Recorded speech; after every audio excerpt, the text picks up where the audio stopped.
also I'm going to invite the Director General of Irish Aid briefly to come to, or in a moment, to come to up and address you.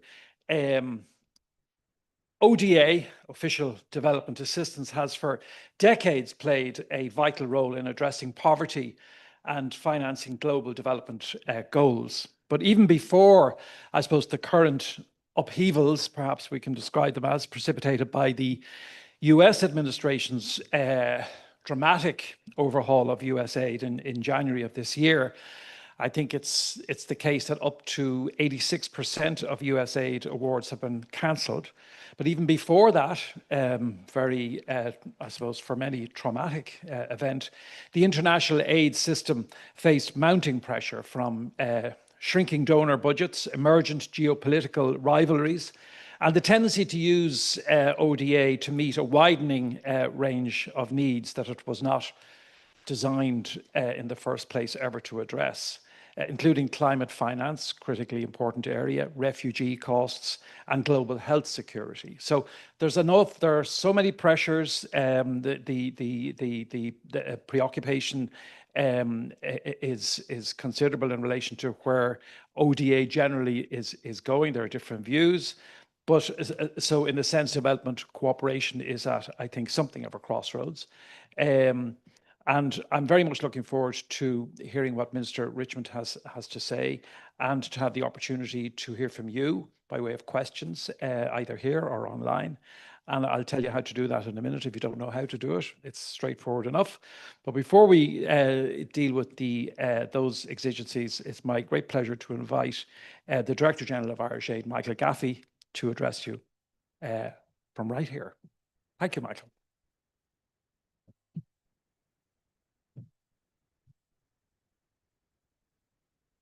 Thank you, Alex. Well, situated between you and the Minister, my function today is to be brief, and I will be very brief. I just want to first acknowledge all of you coming here today. It shows the interest that there is in international development at the moment. Unfortunately, some of that is because of the threat to international development at the moment, but the rest, looking around the room, is because of the very strong commitment still in Ireland, in the sector and in the public, to the work we're doing in international development. So really what I want to say is that this forum, this Development Matters series that we have in collaboration with the IIEA, was always important for us. But I think it's even more important in this day when we need to look at the place of international development in foreign policy, and where the actual sector is under threat. But these things, I am certain, come in waves. And by Ireland adhering to its principles and adhering to its programme and adhering to its concept of ODA, I think we will be there when the wave turns, and we will turn the corner.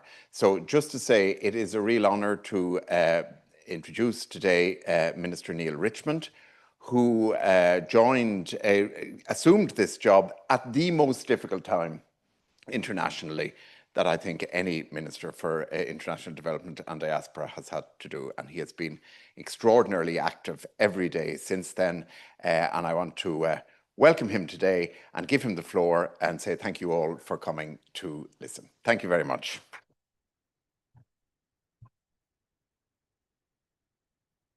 Thanks very much, Michael. Minister will speak to us for about 20 minutes, and then we'll have the Q&A, as I mentioned. If you're in the room, you just simply have to put up your hand to ask a question, and we have a roving mic going around, which will be very useful. If you're tuning in online, pop the question into the Q&A function that you'll be familiar with. If a question occurs to you at any time, you can put it in early, because we can bank them and make sure they're there. And the sooner you put in the question, the more likely it is for us to reach it. And just a reminder that the presentation today and the Q&A are all on the record. You can use social media if you like. Use the handle @IIEA, #DevelopmentMatters. Can I, before I introduce the Minister, can I just especially again thank Irish Aid for their very close cooperation with us and collaboration with us in this series. It's absolutely invaluable. They're terrific partners to work with. I think I can say that without any hesitation on behalf of the Institute. We work very closely with Michael and indeed his colleagues and it's great to see this series working so well again this year. Neale Richmond is Minister of State at the Department of Foreign Affairs, with special responsibility for international development and the diaspora. He previously served as Minister of State at the Department of Finance, with special responsibility for financial services, credit unions and insurance, and as Minister of State at the Department of Enterprise, Trade and Employment, with special responsibility for business, employment and retail, and at the Department of Social Protection. Minister Richmond is a TD for Dublin Rathdown, a constituency with which I have some familiarity. And it's my very, very great pleasure to introduce and to thank him for being here and to give the floor to Minister Neale Richmond.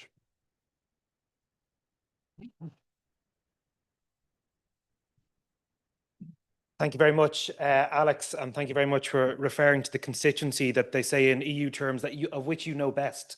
But no, it's wonderful to join you once again on a platform, and I want to thank you personally for your ongoing work and commitment to public debate, and indeed your many years of service on South Dublin County Council, in Shannon and Erin, and indeed in Dáil Éireann before your own ministerial stint. It is also a huge pleasure for me to return to the IIEA. The last two opportunities I've had to share some thoughts have been on Brexit and space. So now I'm going to try and go boldly somewhere where I've never gone before. No, far from it. Just before I go into the meat of the speech, and 20 minutes is optimistic, there's about 40 pages here. I've said this in lots of different fora, and I'm not going to repeat my remarks because there's a lot of familiar faces in the audience, but I can't underscore just how much I sought this role from the Taoiseach, and how this, for me, is something that I've been lucky to have a personal passion and commitment to for over 20 years, driven by many reasons that I don't need to go into. And you're right, it is an exceptionally difficult time to assume this brief, but from great difficulties and challenges, I believe there lie great opportunities. And I'd like to kind of go through that in a couple of stages this afternoon, and hopefully let you out of here before this evening. Because, ladies and gentlemen, international development, to put it mildly, is facing a crisis. But even before the impact of major ODA cutbacks was clear, 2025 was scheduled to be a challenging and busy year, with our engagement in South Africa's G20 presidency, the financing for development conferences in Seville, and COP30 in Brazil, which I'll touch on momentarily. So before I do that, allow me to reflect a little on the current global context, or indeed upheavals, as it's been referred to already. We are seeing extreme poverty increasingly as a function of conflict and fragility. Contexts experiencing high fragility are home to a quarter of the world's population, but account for 73% of the world's extreme poor. 30 years of progress in eradicating extreme poverty globally have been derailed by the compounding impact of the COVID-19 pandemic, ensuing economic shocks, debt, war and conflict, and also the existential challenge of climate change. The most visible impact can be seen in displaced populations and the unprecedented level of need for humanitarian assistance. Over the past 18 months, we have witnessed the unfolding of a humanitarian catastrophe of staggering proportions in Gaza. Over 52,000 people have been killed, close to 120,000 injured, and 90% of the population have been displaced. Some of those have been displaced 13 times in the past 18 months. The World Food Programme reported that its food stocks in Gaza were depleted by April 25th. UNICEF has warned that children are experiencing severe malnutrition. 1 in 5 Gazans are now at risk of famine. At the same time, 2 years of conflict in Sudan continues to cause one of the worst humanitarian crises in recent memory, while the situation on the ground in Ukraine continues to be extremely challenging, to put it mildly.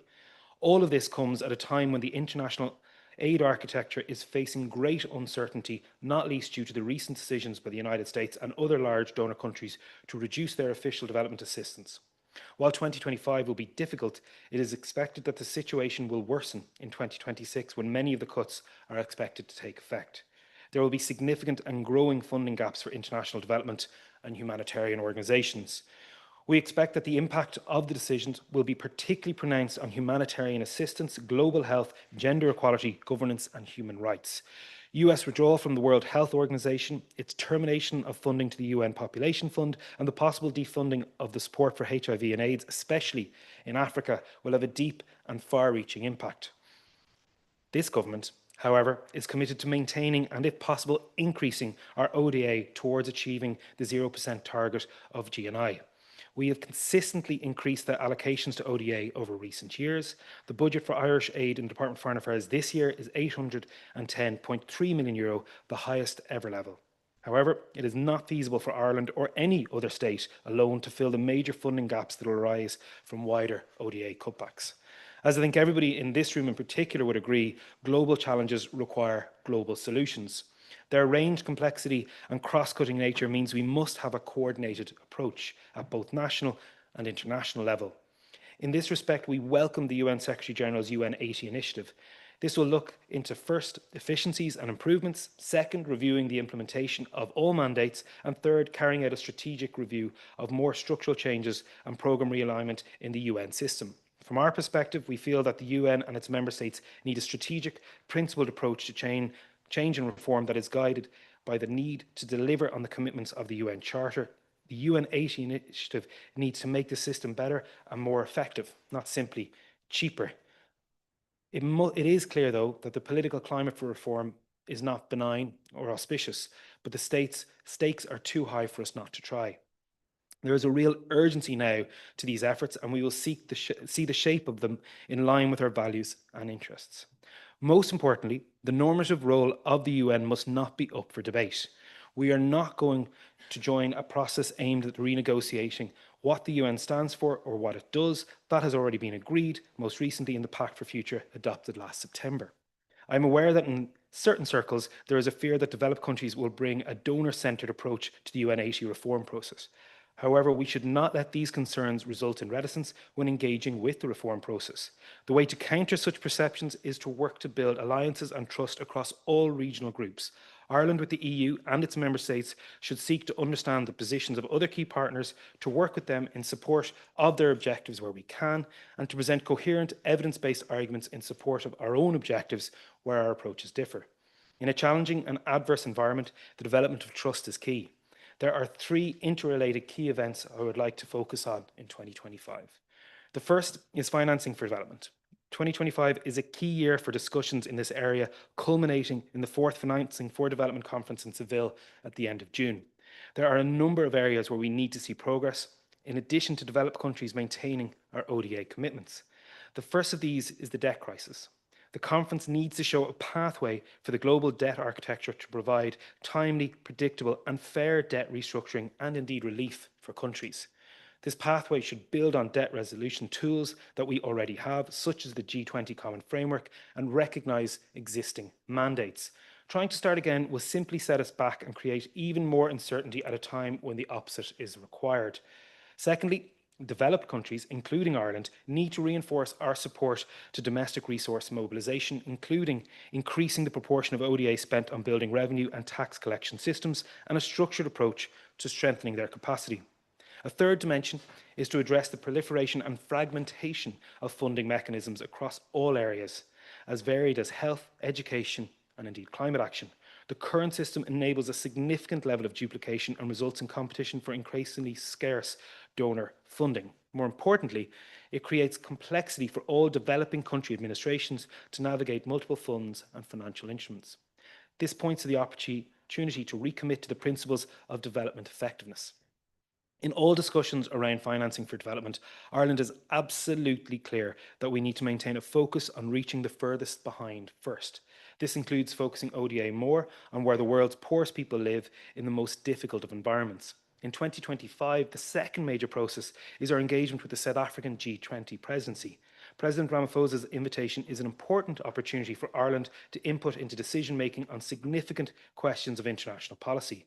The South African presidency's intent is to revitalise and catalyse the drive towards achieving the Sustainable Development Goals, particularly as development gains continue to be eroded. The focus is on global system transformation and governance for development, highlighting the universality, indivisibility and integrated nature of the 2030 agenda. We are working alongside the South African presidency to press for solutions to significant development challenges in areas such as disaster resilience and response, debt sustainability, the care economy and a just energy transition. I will travel to South Africa at the end of July to participate in the G20 Development Ministers meeting, where we hope to finalise important principles around addressing illicit financial flows, introducing social protection floors and on funding for global public goods. The third key event is the 30th Conference of the Parties of the United Nations Framework Convention on Climate Change, COP30. This will take place in Belém, Brazil in November. Brazil has described this as an implementation COP, with the focus spread over all key areas, including mitigation, adaptation, finance, just transition, and capacity building.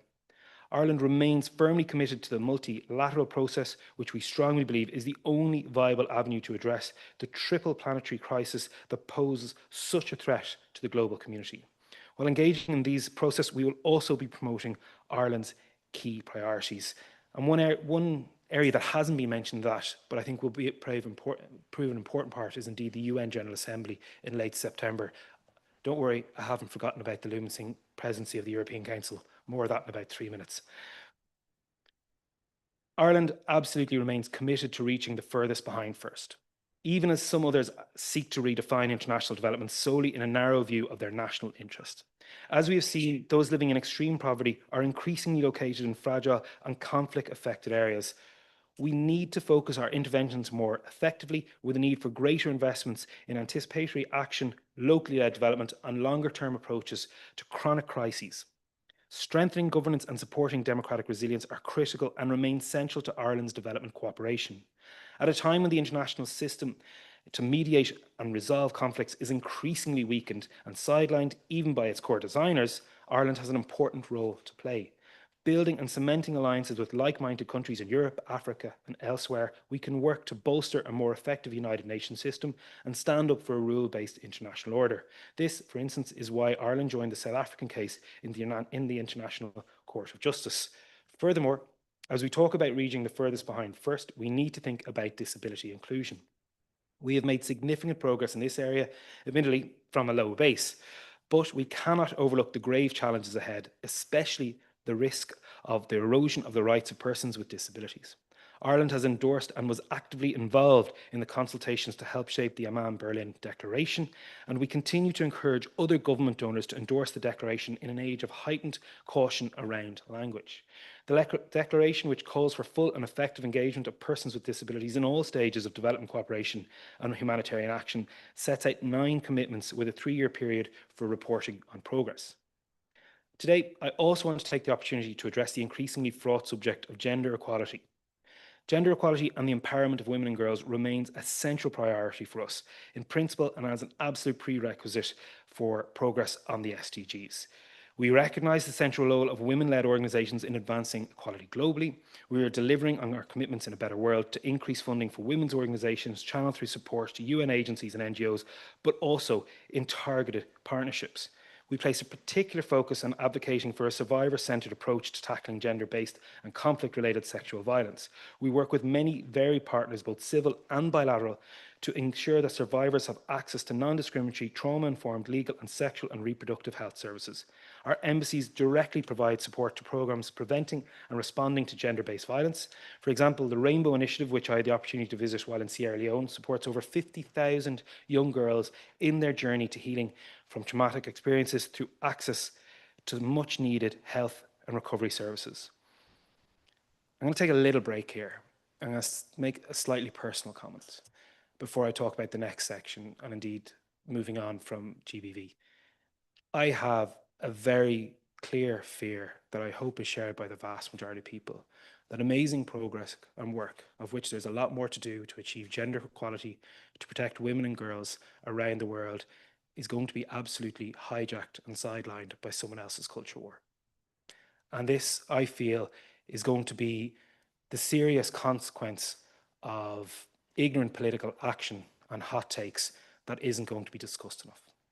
And I think we have a responsibility as a country who can look back with some shame in some regards on how we treated women in this country in particular, but indeed with some pride in how we are improving that situation.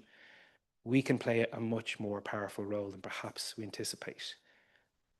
And I take a very personal responsibility as a man in this position to make sure that my voice is just as loud, if not louder, than any others that have gone before me.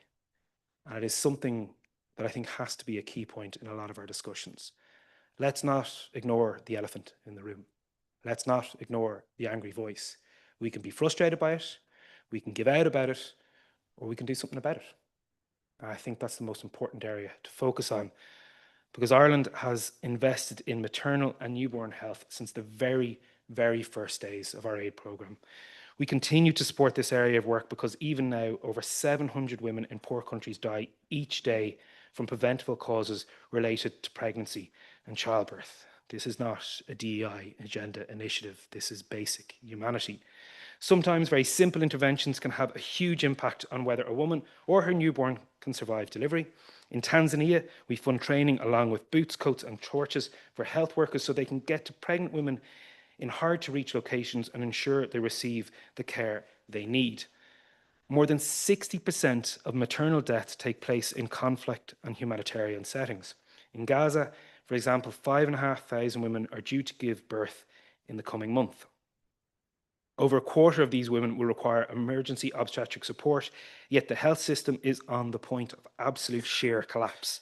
Ireland is the third largest supporter of the WHO's contingency fund for emergencies, which has financed the deployment of emergency medical teams into Gaza together with field hospitals, essential obstetric supplies and high nutrient food for severely malnourished pregnant and breastfeeding mothers. Despite the massive challenges, care services have reached up to 30,000 children under 5 and resulted in the safe delivery of 750 babies in 6 months. One area of maternal health that I believe demonstrates in real practical terms the significant impact that Ireland is having is in regard to preeclampsia. This is a treatable but potentially fatal condition to both a mother and her infant. Preeclampsia causes 46,000 maternal deaths every year and 500,000 miscarriages or stillbirths. Ireland has provided €4 million over the 3-year period, 2022 to 25, to the Clinton Health Access Initiative in Mozambique to increase the early detection of treatable conditions such as preeclampsia. Ireland is also supporting the use of innovative technology to diagnose preeclampsia in pregnant women. Early detection is essential, and in 2024, Ireland helped train more than 450 maternal health workers and screen over 115,000 pregnant women for preeclampsia. Our support helped save 5,000 mothers in 1 year. So the next time someone goes on Twitter or on the radio and says, why are we wasting money abroad? Ask them to look at their sister, look at their daughter, look at their wife, look at their mother, look at any woman walking down the street or a baby in a pram and say, why do you not want them to live? That's as blunt as the language has to be. The hot takes and distractions that are going to enter need to be countered by fact-based emotive responses. I absolutely will not be quiet in that regard, and I think there's a reason for this, because the Irish development system has an absolutely brilliant opportunity to show how it works. Ireland has been a long-standing champion of the women, peace and security agenda. We know from our experiences the transformative impact women have had on the peace process, both in negotiating the political settlement and continuing the essential work of peace building today. We will launch Ireland's 4th National Action Plan on Women, Peace and Security this year. We all know that Ireland has been a long-standing champion of global efforts to reduce hunger and malnutrition. I commit that we will continue to prioritise and address the needless scandal of acute malnutrition in children. In partnership with the WHO, UNICEF and Concern Worldwide, we have been delivering a child wasting initiative which aims to save the lives and improve the health of severely malnourished children in 10 countries in Africa. This joint initiative, to which Ireland is providing €50 million over 3 years, improves healthcare, supports social protection and addresses the root causes of child malnutrition. At a time of conflict, worsening food insecurity and a global malnutrition crisis, Ireland's leadership for nutrition remains steadfast. At the Nutrition for Growth Summit in Paris earlier this year, Ireland delivered an ambitious pledge to spend €250 million annually for the next 4 years to address hunger and malnutrition, €1 billion over the next 4 years. Irish Aid will work with its trusted partners to save lives, improve the health and malnutrition of millions of people with a specific focus on addressing child malnutrition globally. I would also, therefore, like to speak about our priority to support education. We know from our own experiences that education is a key driver for development. It is also critical to achieving gender equality and the empowerment of women and girls. During my visit again to Sierra Leone, I saw the benefits of ensuring there are teachers available in remote rural areas, while in Kenya, I saw how initiatives such as the Kenyan Young Scientist competition encourages girls' engagement in STEM studios. There's nothing more fun than standing in front of 2,000 teenage girls with a love for science, admittedly in 42-degree heat, with a small plane waiting to take off before a storm came in. But it is absolutely a wonderful opportunity to see it in action. Just before the end, as I promised, possibly 3 minutes ago or possibly 17 minutes ago, I'd like to briefly talk about our preparations for the presidency of the Council of the EU, which will come in the second half of 2026. This will be Ireland's 8th EU presidency, when we have an important opportunity to help, lead and to shape the work of the EU. It is safe to predict that we will hold a presidency in mildly uncertain geopolitical times, not least in relation to the global provisions and focus of ODA, and as the EU itself focuses on how private sector investment through the Global Gateway can be further mobilised to boost mutually beneficial trade and investment with developing countries. Negotiations on the next EU multi-annual financial framework, the 7-year budget, will form a central aspect to our work.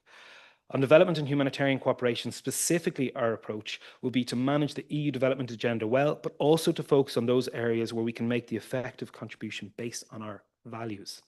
I will conclude, therefore, by emphasising the need to continue to focus clearly on our core values and interests, because Irish Aid has a long history of working together with our partners to support their economic, social and political development with a clear focus on ending poverty and hunger and addressing gender inequality. Participation in international fora, such as the Financing for Development Conference, is about showing that multilateralism delivers when it is needed the most. We remain strongly committed to enlargement at a time when showing up really matters, as we strive to deliver on our global commitments and revitalise the Sustainable Development Goals. Our international development policy remains central to our foreign policy. Ireland will remain a true, reliable partner for developing countries and vulnerable communities this year and into the future.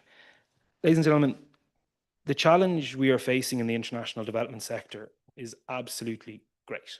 We're gone past existential crisis at this stage. It is a great challenge that needs to be met with not just enthusiasm and not just words, but real action.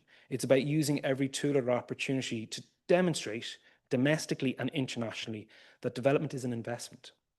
It's an investment in targeting the very real issues that the world faces today. When I went knocking on doors last year, an awful habit that Alex once had, a number of key issues were brought up in terms of rising food prices, rising energy prices, concerns about irregular migration. And when you bring all those together and much else, what do they come back to? They come back to global instability and the lack of development in the global south. So we have an option. Do we try and address those issues as they present themselves to our door, or do we tackle them at source? And this is why I make it quite clear that development is an investment. It's not just the right thing to do. It absolutely is the right thing to do, but it's also an opportunity to make sure that your selfish interests are met as well as your selfless ones. This is a case that far too many people have taken for granted. They don't want to get into the conversation. They don't want to tackle the mistruths, the disinformation, and the hot takes that are put about. But the days of just hearing that on the radio or seeing it in social media are changing. We're seeing it in European Council meetings. We're seeing it from the rostrum of the Oval Office. We're seeing it on a daily basis. And are we going to be aghast? Are we going to be upset? Or are we going to respond? The challenge is great. The opportunity is greater. I would ask you all, online and in the room, to please join us in the challenge to push back against the current. Thank you very much. Thank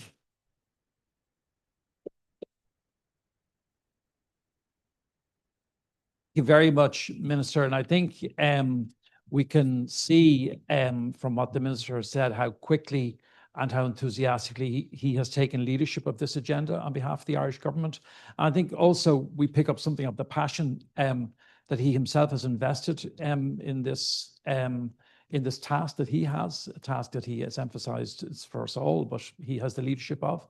So I think we will certainly appreciate your presentation and perhaps look forward to some engagement with our audience now here in the room and also online. So I invite you to indicate by putting up your hand. I'll say in the room first, if you have a question for the Minister. We like to invite questions rather than comments, but occasionally comments and observations find their way into questions, and we understand that as well. So over to you.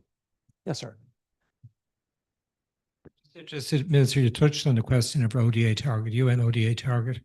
I'm just wondering, are we likely to accelerate the achievement of that, given, as you said, the dire need, particularly in hunger, but all across the issues you touched on? I'm just wondering, and I suppose there's a political question you touched on when you're knocking on doors where people give you feedback. Is there something we can do to change that dynamic and change some of that conversation? Thanks, Minister. I should have mentioned that if you feel able to tell us your name and your designation, if you're representing an organisation, you don't have to be representing an organisation, but if you are, please say that and give us your name when you ask a question. Formally different. Very good. Thank you very much. Yeah, Gramaga Brendan, I'll take the two aspects of your question separately. Just in relation to our own ODA target, we're at about 0.58% now of the GNI, and we are still absolutely committed to achieving 0.7%. I've been quite open, and it's of no mystery that I'll be sitting down with Minister Chambers and asking for an increase of our international development budget. I think at the very least we'll get a maintenance, and we'll see how that moves us towards. But we see more broadly globally the swinging cuts, the commitments in the UK to go from 0.5% to 0.3% show just how stark it is. And it's something that really requires that engagement, and it feeds into the political process and knocking on doors. Now, I live in South County Dublin, where there's an awful lot of retired diplomats living who seem to have an interest in development issues, which is quite convenient. But very good. Good man. So you didn't need your passport stamp to come over here like me. No. More seriously, there was a really good analysis put out by DOCUS in advance of the general election that was sent to all those seeking election that showed the real public interest and engagement in the development sector. Irish people, they're not unique, but I think we all can share from our personal experiences, we do have a particular interest in this area. And you can cite it going back to Biafra, you can cite it going back to the fact that our aid agencies are so established in the mindsets of the Irish population at large from a really young age. It can be doing the Concern Christmas fast, it can be Troca's Lenten campaign, it can be the Concern debates, it can be goalies collecting the traffic lights and Christian Aid and World Vision going around to so many different groups. It does resonate.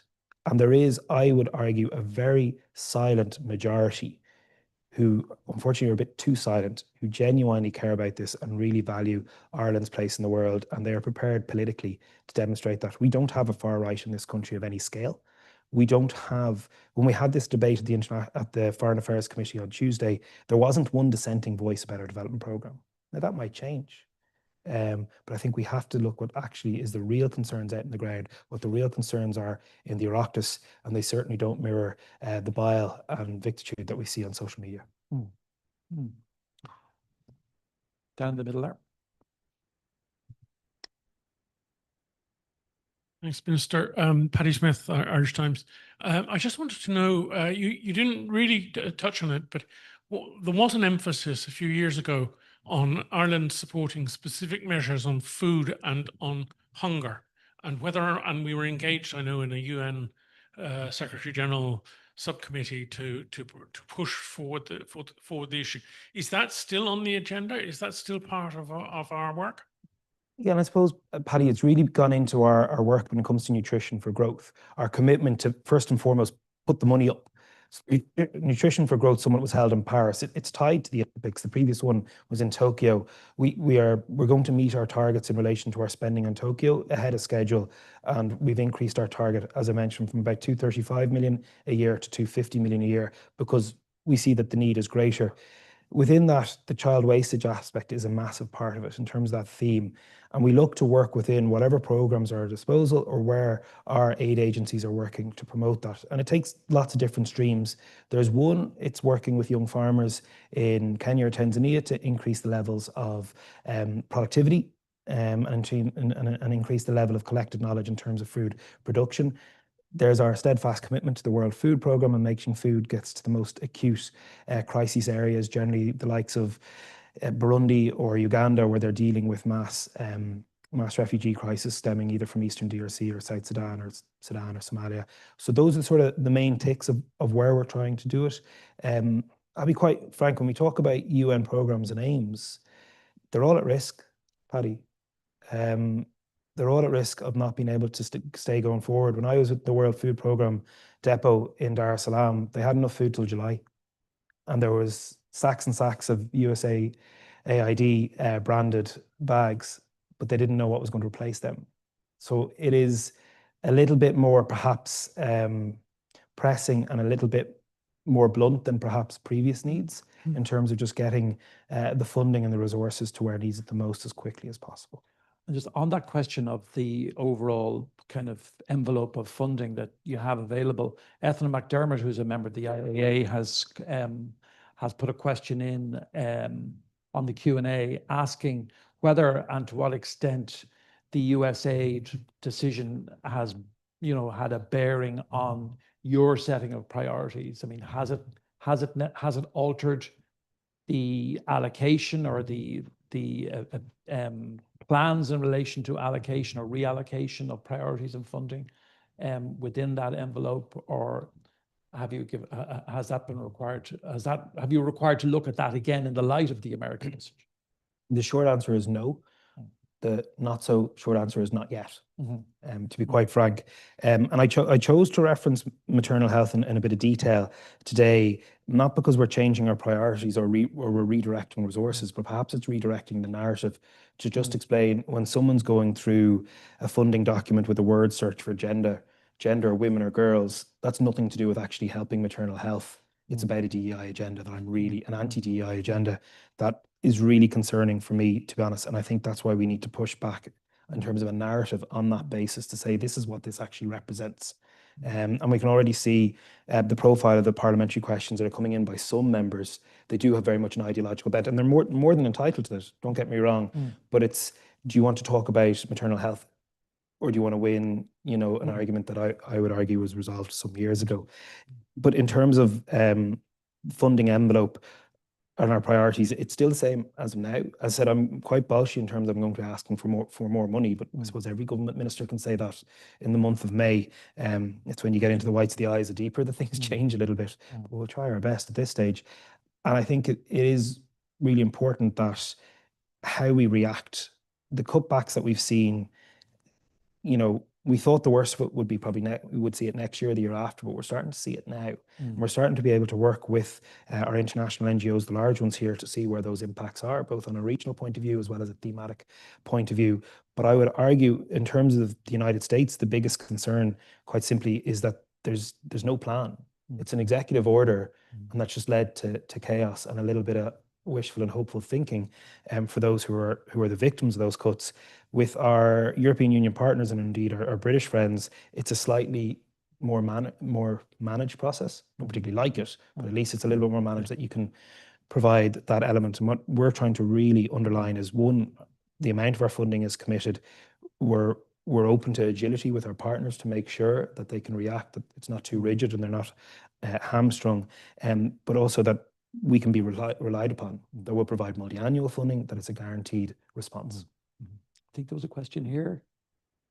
And then Caoimhe, yeah. Jane Ann McKenna from DOCUS. So thank you very much, Minister. That was really heartening, not only your commitment to ODA and hopefully increasing it as per the programme for government, but also really to the commitment also to the furthest behind. And I think my question is really around the Foreign Affairs Council earlier this week. So we know obviously individual member states are pulling away and reducing their aid budgets, but it's also, at the European level, we're seeing, a lot of questions now under threat really around, merging of different instruments, looking at within the MFF, whether or not human development can be included. So we're really seeing a move away collectively in Europe around this. And I think my question is just from the meetings this week, are you seeing any other member states that are a little bit more aligned with Ireland on this? Where are you seeing kind of opportunities with other member states in terms of, or perhaps chinks of hope in terms of where we can actually focus and work with others and try to build back that confidence in ODA? If you don't mind, I might take two or three together at this point. Deirdre Gosmacor, Michelle. What's up? Thank you.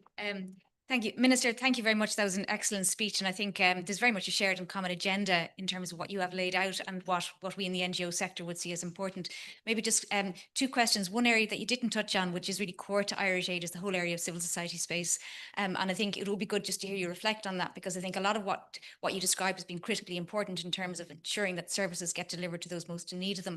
It does also, to a great degree, depend on there being an enabling environment in the countries in which those services are delivered, in order that you have democratic democratic governance, respect for human rights, and that the institutions of those states function to the support of the citizens. And again, this is also around dependency. We have seen what's happened as a result of the pulling away of aid when institutions are weak. So I wonder if you could comment on Ireland's continued commitment to civil society space. The second question really is, and this is not an ad, but Trócaire just launched a policy report this morning called Fueling Injustice around Ireland's role in the fossil fuel industry. And I suppose, look, it's true to say we've seen the results of the EPA analysis yesterday, which shows how short we are falling of our own commitments and targets in terms of reducing carbon emissions. And the whole area of climate change is an area where it transcends boundaries.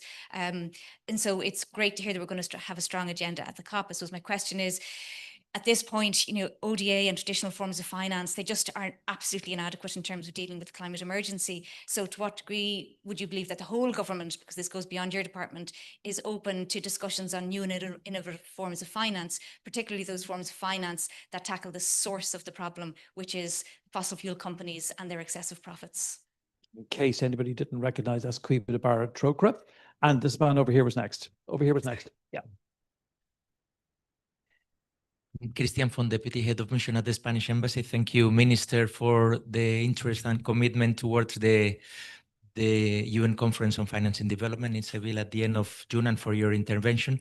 You have mentioned the need for alliances, for more alliances internationally, to boost the effective development. And my question is related to the situation and prospects around public sector and private sector alliances. SDG 17 has been a push in the last years for more effective collaboration and more innovative ideas, in the cooperation between the public and private sectors. And I would like interested to hear from you about the Irish experience and the prospects and the ideas that may come in Seville in the conference too. Sure. Thank you. Because we have a number of other people who've indicated, I will come to them. I have a few online here, so we might sort of quicken the pace a little, and so that we can get as many in as we can. I don't know, Jane Hannah asked about the multi-annual financial framework. There's no chance I'm going to quicken that pace. Yeah. It's glacial at the best of times. Yeah, just in relation to the stance of member states, and you talked about alliances, very convenient that our friend from Spain, Cristian, was the most recent speaker, because they're a really important ally, really, really important, Slovenia as well, on a range of issues. Look, I was in the room in the Foreign Affairs Council and I was really, really worried, to be quite frank.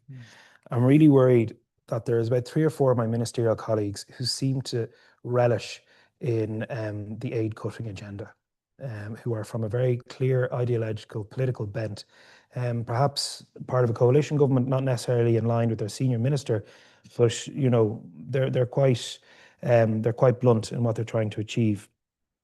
That's looking at member state commitment. You can only control the controllables. We can control our own budget, and I've been quite clear what I want us to achieve. In relation to the EU, it's a little bit different. Ireland is a signatory, along with Spain and a number of other countries, to a non-paper where we have made it quite clear ahead of the multi-annual financial framework talk of our commitment to making sure there's a distinct development instrument and it's maintained. Realistically, we'll get our first communication from the Commission in July with a sort of options paper in terms of where things are going.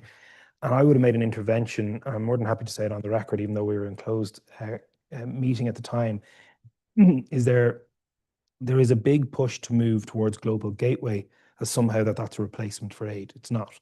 Secondly, there is rhetorically a lot of conflating the absolutely righteous support for Ukraine with development. It is humanitarian work, it is development, but you've seen from our figures, we've kept that 810 million very separate to our support of Ukraine, because they are very different, distinctive approaches. So that's the lie of the land at a European Union level, both in terms of member states and the Union itself. So I wait for July with quite a deal of reticence. And I might just jump to Christian's question first and then come back to you, Cuiva. Don't worry, I'm not dodging.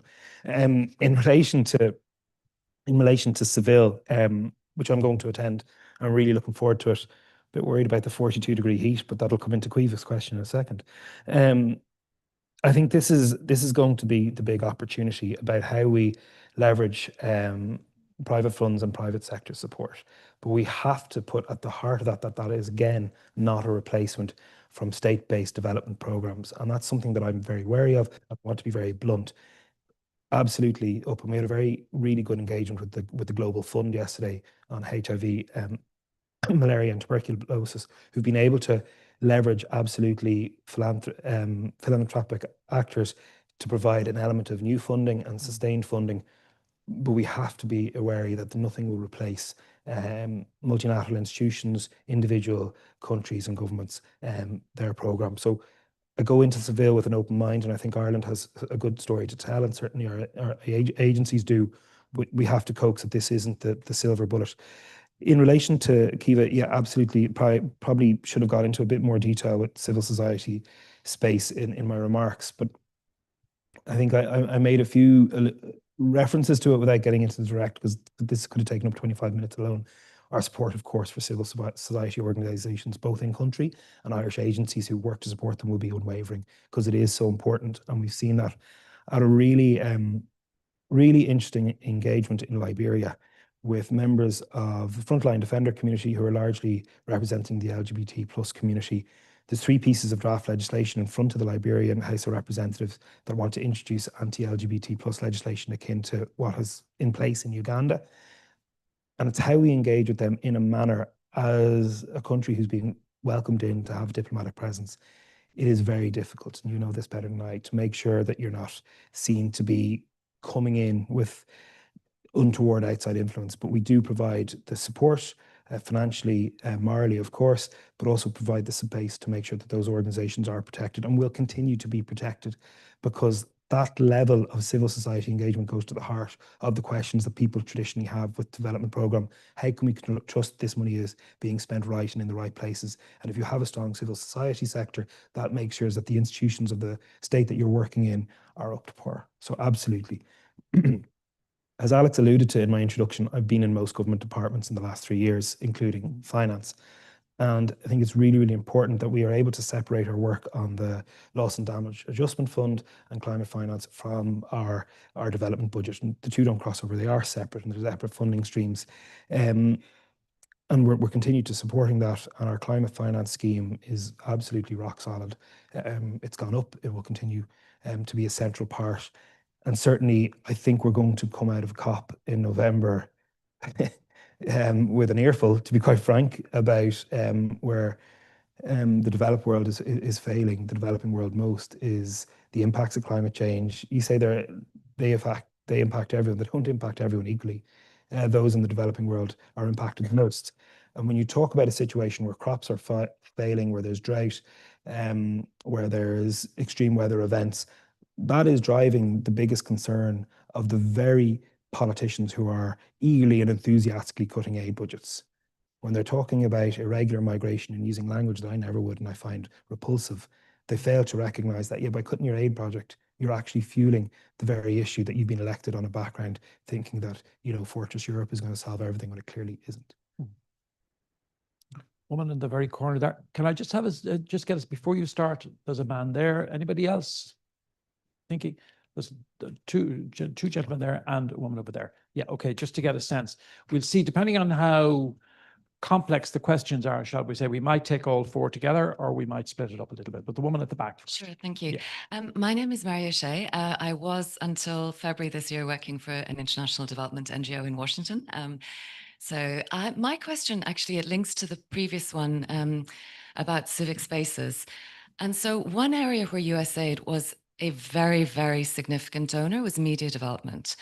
And that is one area that has completely and utterly been annihilated. So all the funding for community radio stations in South Sudan, or for independent journalists who have had to go into exile because they're reporting on, corruption or, in really closed and closing contexts. So you talked about democratic resilience being a really important and key thing. And I think support to media development is one really, really solid way to do that. So I'm just curious, is that something that Irish Aid would consider maybe, because that is such a crucial gap now globally that a lot of donors are suddenly looking at. And I'm just wondering if you would consider it. Thank you. Really don't want to curtail people, but I'm conscious of the time. No. And I know people would like to elaborate the point for the question. That I completely To save time, I can answer that question directly. We do it already. Okay. I signed off on the funding this week. You'd have seen some reports on RTE from Zambia in relation to GBV. That's funded by Irish Aid. So we're funding media to not only tell the tale, but also in country to support independent media organizations to make sure that they are able to work in very different situations. So a short answer I could give you, hopefully as positive what I could give you. Great question, yeah. Yes, sir. I'll keep it very short. Rohan Radia from the British MC. Minister, thanks very much. Really interesting speech. I noticed that Ireland have the chair of the Nordic Plus grouping. Wondering what your priorities for that are. And I guess the broader question, if I had a bit more time to elaborate, would be in the face of opposition within the EU, as you say, and obviously US aid cuts, are there kind of other groupings or alliances that you'd be looking to make on the development front? This man here, just because you're nearby and the microphone could reasonably quickly go over. Sorry. Nah. Sorry, Lauren. Hi, Kevin Trott, Department of Defence. I'm also a goalie with Goal Next Generation, so I really support your work on behalf of Irish Aid there too. Kind of two questions jumbled into one here. Going back to the UN here, I suppose yourself and Ireland in general, how concerned are you with the UN Security Council, just especially in relation to vetoes by the permanent members, how that can really block coordinated responses to crisis and really undermine development financing? And in a broader context, do you kind of do you support a reform of the UN development system in relation to governments and financing mechanisms? Thank you. I will come to the woman over there, but those two questions, can I just add one from online? Katrina Dowd says a huge barrier to aid effectiveness is physical obstruction and even attacks on humanitarian aid in conflict zones. What political and diplomatic measures can Ireland take to reduce these and strengthen accountability for violations of international humanitarian law? Sorry now to give you three in a row, but...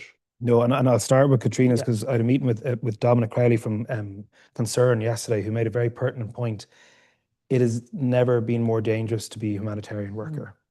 And there are less humanitarian workers working in the most exposed areas because it's so dangerous. So the proportion of humanitarian workers that are at danger, and we can talk about Gaza, we can talk about South Sudan, we can talk about Eastern DRC, all areas where aid workers are not just at risk, they're dying and they're being killed.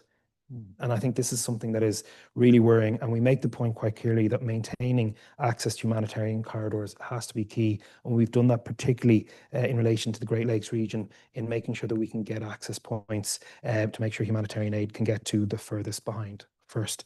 In relation, Ryan, to your question about the Nordic Plus, Nordic Plus ain't working great at the moment in relation to development, to be quite frank.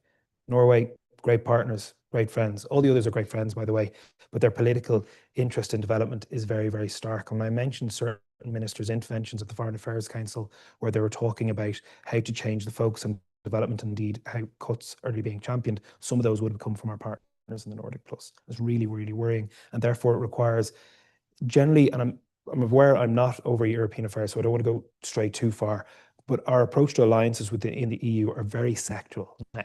They're not necessarily a geographic one, and they're not necessarily a linguistic one, but they are, depending on the issue, and it can go from everything from climate to taxation, to development, to the situation in Gaza, to our response to tariffs. They're all based on alliances. And we have our largest deployment of diplomats at the moment over not one, but two permanent representative buildings, not just because we're preparing for the presidency, but because the nature of alliance building is changing ever more so. And it's hugely exciting, but it's extremely, extremely difficult. Kevin, in relation to UN reform, more generally, more broadly, in terms of Security Council, Ireland has been very outspoken, along with a number of the European Union partners, of the need to involve more African countries in the UN Security Council. Europe and Africa together represents 40% of the General Assembly. We've seen in the G20 an increased African presence, particularly under the South African presidency, has been wholly positive. We need to see that more at a UN level. When we're talking about the most disadvantaged areas in the global south, it is largely within, not exclusively, but largely within sub-Saharan Africa. So within that UN 80 process, there is an opportunity for greater UN Security Council reform. My biggest concern, which I touched upon very, very briefly, is there is a distinct lack of urgency in that UN80 reform. I fear by the time we agree on reforms, it might be too late for some UN agencies. And then we're absolutely supportive of the UN development system and making sure that the agencies are supported. So our funding contributions would have fallen this month in May, but we actually brought them forward to February in order to provide those supports. My first trip to Geneva, I did the full tour de table of UN agencies, and it was interesting. Every meeting you go to, you go, oh, it's great that Ireland's here. I've just had Iran, Russia's next. There's no difficult conversations, which is a nice space to be in, but it just highlights how precarious the situation is. There was a woman over there that indicated, and then over here as well, just in the middle, the two together, at least let's drill in there. I'm Mary Corbett, nutritionist with Self Help Africa. And I'm just really concerned, and I'm just curious. Food insecurity is increasing dramatically. Malnutrition is increasing dramatically. We shouldn't have emergencies and developments, but we do, whether we like it or not. We kind of are supposed to have the nexus, and they're supposed to be merged and joined. But my huge concern is that one will be lost to the other, and in some ways, development will be lost to emergencies, because in some ways you have to respond to acute emergencies. It's so visible and it's so important. But development is equally so important, because if you don't address development, then it will end up being emergency. So it's a kind of a circular, serious issue. And I suppose as us as a country, how can we advocate or mitigate so that potentially it doesn't deteriorate dramatically and become a major crisis? And maybe we can't do anything, but I'm just curious what you think about that. Thanks. It's great. Thank you very much. Just there. Yep. My name is Carmel Urandust, and I'm working at the Irish Aid Center on Clonmel Street.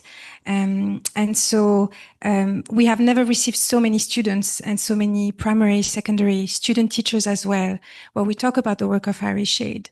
So there's two sayings that we use. The first is that the future is bright, because we can see that our children and young people really grasp some of the complexities of the world today and what's happening politically, economically. And the second is really this African proverb that is, if you want to go far, if you want to go fast, go alone. If you want to go far, go together. And this also resonates. So please forgive me for this question, Minister. I heard you yesterday at the IDEA conference, and I was very impressed by your words. I've been living in Ireland for 10 years, and I've been working in the NGO sectors in World Vision Ireland, also coming from a UN background in New York City. And this 0.7% UN targets has been going on for ages. The 4 only countries in the world that are going above the UN target are Denmark 0.71%, Luxembourg 1%, Norway 1.002%, and Sweden 0.79%. Please forgive me, but what stops Ireland from actually going to 1% of our ODA? Thank you. Just because we are up on the hour. In fact, we're 3 minutes gone the hour. I don't know how flexible were you with sort of 5 minutes. The school run, so the school run. Well, then we definitely won't keep you from that. I'm just going to throw in really quickly, not all of the ones that are online, but just really quickly. And don't worry if you don't get up to all of this, but I'll put them in anyway. Breda Gavin Smith, the reality is that Ireland alone cannot close the financing gap. How can Ireland take a leadership role in advancing innovative financing approaches that begin to address this shortfall? She has another question as well, but I'll leave that. Morton Sabale has a question about, thank him for this question from Malawi on USAID, but we have touched on that, so I think we'll just leave that for the moment, given the time. And Dervla O'Callaghan, European Peacebuilding Liaison Office. At the EU level, development policy is shifting towards the pursuit of geo-economic interests, particularly through the Global Gateway Initiative, which risks leaving fragile and conflict-affected states behind. How will Ireland ensure that its values and the values and commitments enshrined in the EU treaties are upheld in the coming years, particularly as the MFF negotiation progresses? Brilliant. There's a lot there now, so you're not going to get to all of it. No, but I'm going to do the best you can. I'm going to rattle through first in relation the question about nutrition and the fact that development is losing out to emergency, but both development and emergency are losing out to defence and security. And it's a misnomer. because you need defence and security when things are less developed and when things are unstable. Ireland is doubling our defence spending, but we're not doing it. It's not a binary choice, and we don't view it to be as such. So to mitigate, we can only mitigate so much, as Breda has mentioned very succinctly, but we can advocate, and we will advocate, and we do advocate. And we advocate, to be quite frank, from a place of humility, because you're dead right. Ireland hasn't reached 0.7% due to political decision. And I own that. I've been a member of a party that's been in government for over 14 years. So I'm not going to go and say it's someone else's fault. And blame me, blame Alex for a few years too. The closest we came to 0.7% was at the time of gross financial crisis, when our GNI just decreased so much. Our actual amount of funding in terms of what it has increased steadily and steadily. You include Ukraine, we're at 0.58%. You take away Ukraine, we're at 0.43%. Nowhere near where we should be. Of the 4 countries you list, I would imagine at least one of them is going to drop below 0.7% in the short term based on the rhetoric. I can't speak for the other 3. I have no reason to believe they're going to change. It'll come down to political choice, and it'll come down to political influence, and it'll come down to pressure. I remember going on marches 20 odd years ago, the Make Poverty History marches, and we were all talking about the SDGs. That was 20 years ago. And when I was shouting into the room, well, now I'm in the room, so maybe I have to take a bit more responsibility for how it gets done. In terms of Breda's point, Ireland alone can't do it, and we do have to be innovative. I suppose I probably touched on that in my response to Cristiano. I would say loads about USA to Morton, but we don't have that opportunity. But I wanted to finish very pertinently in relation to the shifting in the EU to geo-economic interests. And this is the crucial thing when we talk about our interests versus our values. And I made this point at the Global Ireland Summit that Department of Foreign Affairs hosted a number of weeks ago in Dublin Castle for all our returning diplomats as well as outside external stakeholders. Our interests are our values. By using our values, we achieve our interests. I think too many people don't conflate the two as being related. They're like, oh, no, we have to be more specific about our interests due to global events. But if you actually put your values at the heart of it, and this is where it comes with a very, very recent option before or discussion at the European Union Foreign Affairs Council, when we're talking about how we get aid into Gaza after the 60-odd day blockade, with Israel's suggestion that we can use private entities and we can completely go around the UN system. It took a little bit more work than I expected, but not as much work, just to remind EU member states that this is not a runner. This is absolutely contrary to the European treaties, to the values therein, of not just the EU as a whole, but also the member states. And I think that's something, thankfully, the High Representative Kai Kallas came out of the meeting very clear. And people are talking about, oh, we need to look at blue sky thinking.